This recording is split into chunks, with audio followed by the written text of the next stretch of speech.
Você está ouvindo mais um episódio do podcast sobre neurociências do programa de extensão Sustenta a Vida da Universidade Federal Fluminense. Eu sou Adriano Freitas, pós-graduado em neuroaprendizagem, especialista em neuropsicologia clínica. No episódio de hoje, eu falo de um exercício, fazer diferente. Como já é hábito e todos sabem, convido a visitarem o meu site www.adrianofreitas.com, pois nele tem formas de entrar em contato comigo, links para projetos que eu desenvolvo com mais informações e também trechos de aula, palestras e outros materiais audiovisuais sobre as neurociências. Também tem informações sobre cursos gratuitos que de vez em quando aparecem por lá. E um outro convite é para que todos participem desse podcast, enviando mensagem de e-mail para podcast@sustenta-vida.com ou então de WhatsApp para o número 22 99 222 1003 com críticas, sugestões, elogios, trocas de informações, dúvidas e tudo mais que você desejar. Não deixe de participar, eu aguardo, hein?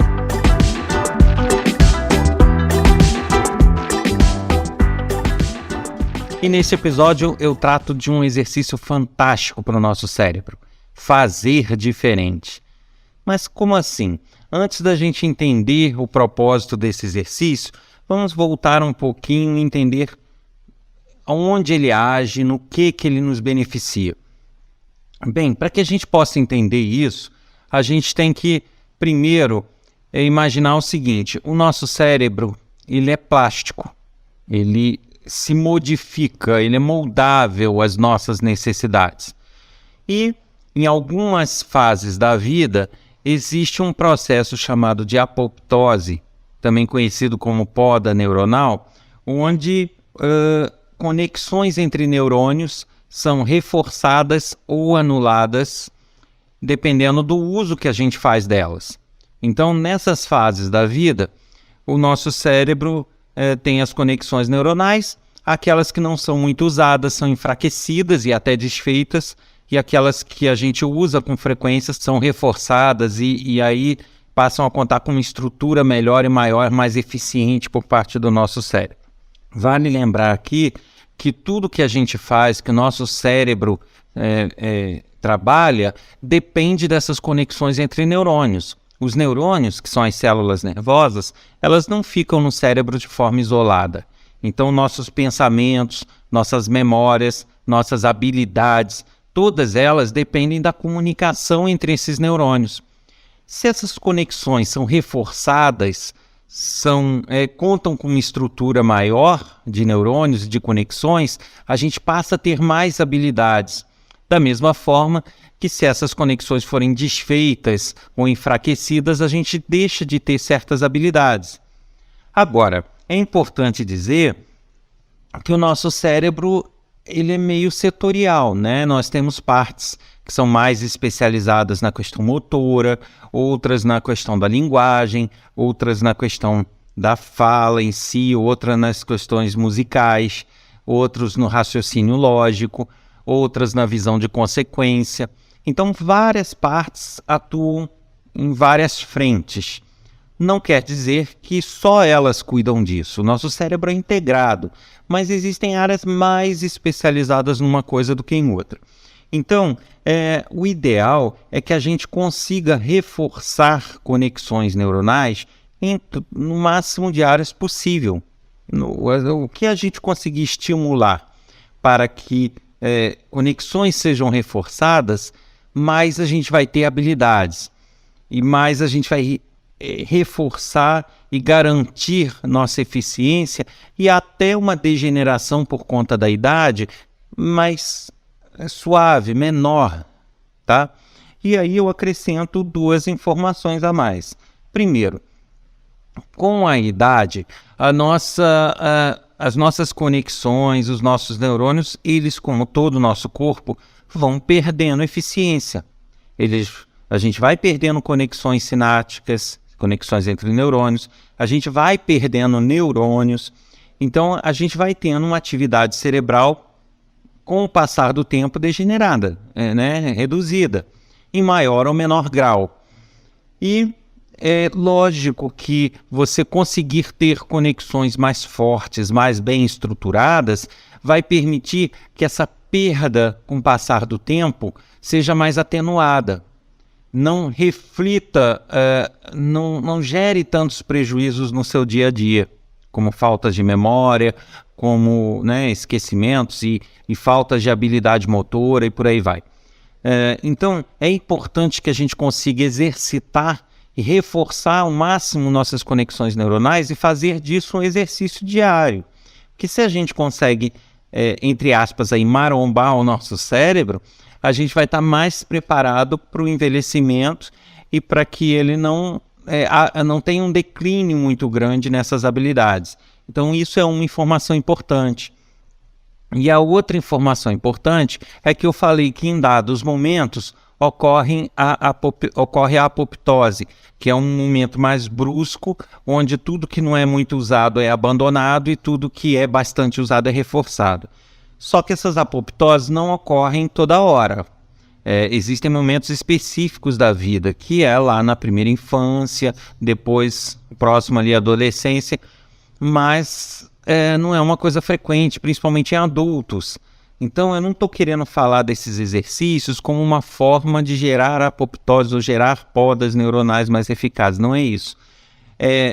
Eu tenho que ressaltar isso para que todos entendam com clareza do que eu estou falando. Existem os momentos de apoptose, porém, mesmo fora dessas épocas, o nosso cérebro está constantemente se reformulando, constantemente se remodelando, constantemente reforçando conexões ou abandonando conexões. Lógico que nos momentos de apoptose são momentos de ruptura, são momentos mais bruscos, onde há uma mudança mais forte e mais geral.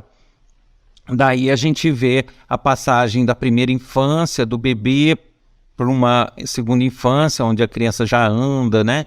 E da mesma forma, dessa criança novinha para a adolescência, por aí vai. São momentos mais bruscos. Agora, essas mudanças graduais que vão ocorrendo, elas são suaves, mas elas existem. Então, mesmo você que é adulto, não precisa ficar, poxa, mas então eu já perdi minha poda neuronal que é lá na infância, não adianta eu exercitar. Adianta, porque esses são momentos abruptos, mas durante toda a nossa vida, ao longo de toda a vida do cérebro, ele vai se remodelando. Então, se você tem repetidamente atividades que estimulem certas conexões, ele aos poucos irá reforçando essas conexões e vai perdendo outras que não são tão utilizadas. Aí a gente pode até fazer uma analogia com o próprio trabalho de academia. Se você vai numa academia diariamente e exercita os seus músculos, eles vão ganhando força e ganhando volume com o passar do tempo. Da mesma forma, aqueles que você nunca utiliza, aqueles grupos musculares, ele vai tendendo a atrofiar. Então isso ocorre também com o cérebro. Então é importante que a gente consiga estimular e exercitar o cérebro para que ele sempre reforce essas conexões e aí ocorra o que eu falei no início. A gente esteja preparado para o envelhecimento, a gente não tenha grandes problemas em termos de memória, de habilidades motoras, de habilidades cognitivas, de raciocínio. Agora, aí você me pergunta de que maneira, né? Como que a gente vai fazer isso? Primeiro, a gente tem que lembrar que não adianta a gente fazer atividades ou tentar estimular o nosso cérebro de forma muito esporádica. Não adianta eu estimular o meu cérebro hoje e sei lá que dia voltar a estimular isso. Não tem resultado efetivo. Para que eu possa me beneficiar dos resultados, assim como do trabalho da academia, eu preciso ter uma estimulação constante. Então eu preciso realizar atividades que trabalhem conexões neuronais quase que diariamente para que eu consiga, no meu dia a dia, reforçar essas conexões.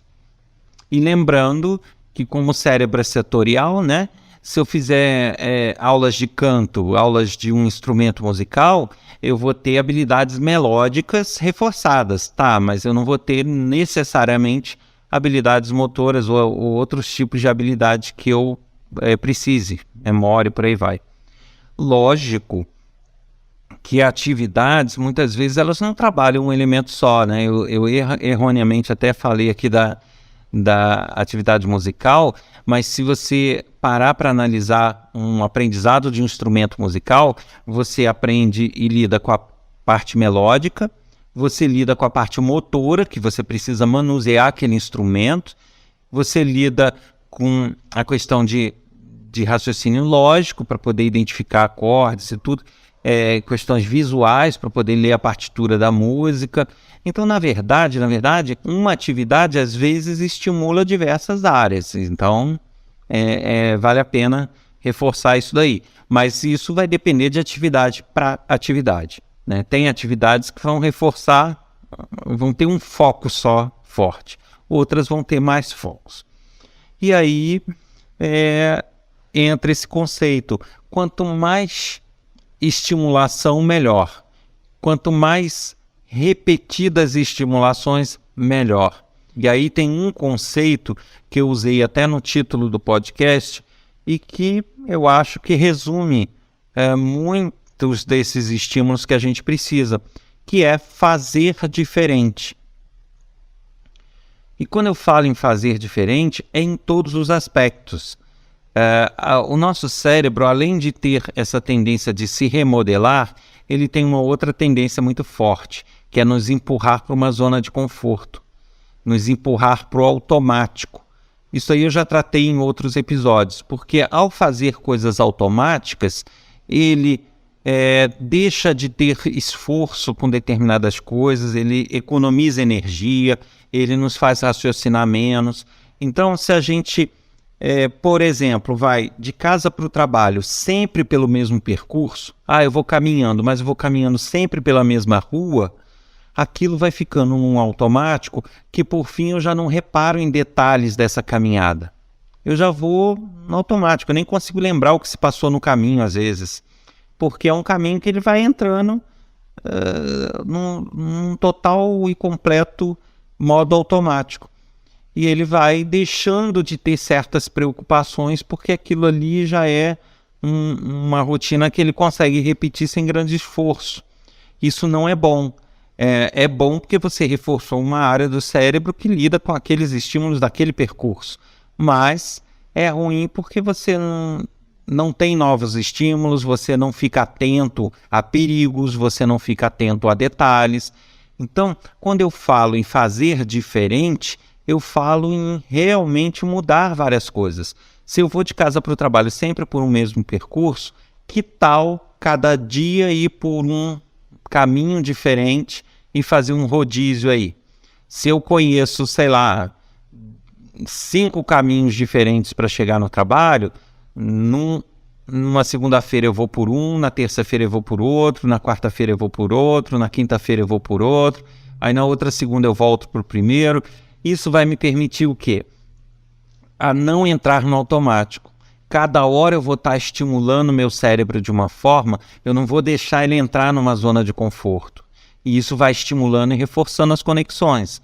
Da mesma forma, tem outros benefícios. Eu vou ficar atento em todo o percurso, porque aquilo nunca vai ficar um decoreba muito brabo, sabe? Porque cada dia é um caminho diferente, com detalhes diferentes, com perigos diferentes. Então ele vai ficando mais atento. Então ele vai reforçar minha atenção, vai reforçar minha percepção de ambiente, de detalhes, e vai reforçar outras áreas de locomoção, de localização, né?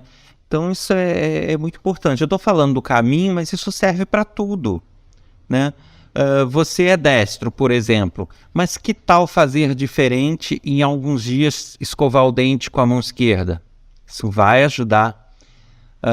Você gosta de realizar uma atividade física? Ok, você vai na academia e sempre faz aquele exercício. Que tal começar a variar as séries? Mudar o tipo de exercício? Então, tudo que você tirar o cérebro da zona de conforto, você vai estar estimulando a reforçar novas conexões. E isso é um exercício fantástico. Então, antes da gente trabalhar, passar a ideia de exercícios específicos que podem ser feitos para a memória. Que exercício que eu faço para a memória? Que exercício que eu faço para isso? Antes, vamos nos deter no seguinte: adotar o hábito de não ter hábito. Quanto mais você conseguir fazer isso, mais você vai estar estimulando o seu cérebro. Então, alterar o caminho, o percurso para o trabalho, o tipo de leitura. Você está acostumado e habituado a ler um tipo de material, comece a ler outro. Você está acostumado com um tipo de música, tente descobrir outro que você também goste.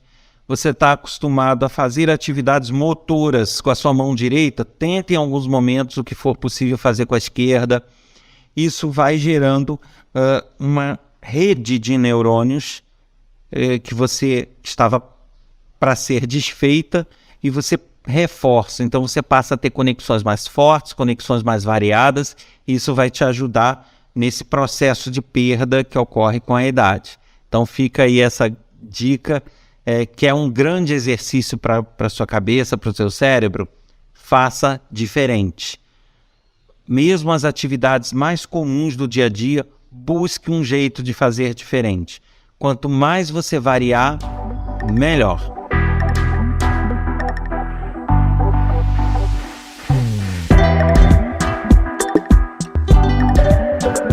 Você ouviu mais um episódio do podcast sobre neurociências do programa de extensão Sustenta a Vida da Universidade Federal Fluminense. Eu sou Adriano Freitas, pós-graduado em neuroaprendizagem, especialista em neuropsicologia clínica. Não deixe de participar desse podcast enviando mensagem para o e-mail podcast@sustenta-vida.com ou mensagem de WhatsApp para o número 22 99222 1003. Não deixe de participar, hein? Encontro vocês na próxima semana com mais um tema interessante. Até lá!